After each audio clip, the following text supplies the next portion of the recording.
यहां के लोगों को जो हिंदुओं और सिखों के हारी थे, अगर सही तारीख पढ़ो तो मुहाजिरीन ने अपनी गैरत के साथ, इज्जत नफ्स के साथ हिंदुओं की गुलामी कबूल नहीं की।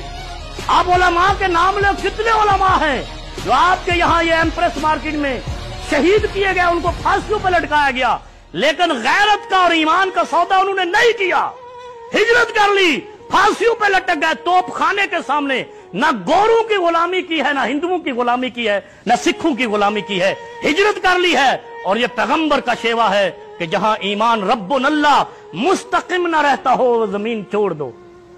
और यहां क्या था? तुम हिंदुओं के गुलाम थे। तुमने राजा दाहिर से मार खाई है, इब्ने कासिम से मार खाई है। कभी राजा दाहिर, कभी रंजीत सिंह, कोई सिंह था, कोई हिंदू था, कोई गोरा था। जब तक हिजरत नहीं हुई पाकिस्तान नहीं बना। जितने मुहाजिर आए, दर हकीकत मसला यह है कि पाकिस्तान में पटवारियों ने तबाह किया है, कौमों का हक खाया है। मुहाजिर जो हिजरत करके जो पंजाब में आए या कहीं कहीं आए, जहां भी आए, उनको जमीनें नहीं दी, क्लेम्स नहीं दिए।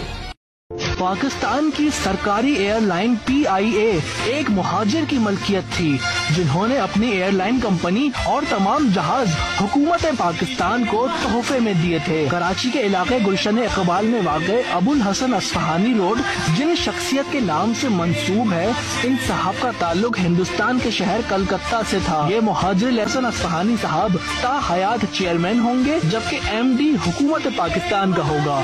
8 साल तक ओरिएंट के नाम से ये सर्विस जारी रही। फिर एक ऑर्डिनेंस के जरिए अस्फहानी साहब को चेयरमैनशिप से फारिग कर दिया गया और ओरिएंट एयरलाइन का नाम तब्दील करके पाकिस्तान इंटरनेशनल एयरलाइन रख दिया गया। ओरिएंट एयरलाइन पूरे हिंदुस्तान में वाहिद एयरलाइन थी। इसके बानी एक मुहाजिर अबुल हसन अस्फहानी थे। अबुल हसन, जो लोग कहते थे ना कि सिंध की जमीन पर हमने पनाह दी थी, मैं अपने सिंधी भाइयों को ये बात बताना चाहता हूँ और उनको मैं दावत दूंगा कि वो तारीख को पढ़ें, अपने दानिश्वरों की किताबों को पढ़ें, खोड़ो साहब की किताब को पढ़ें, हमीदा खोड़ो की किताब को पढ़ें।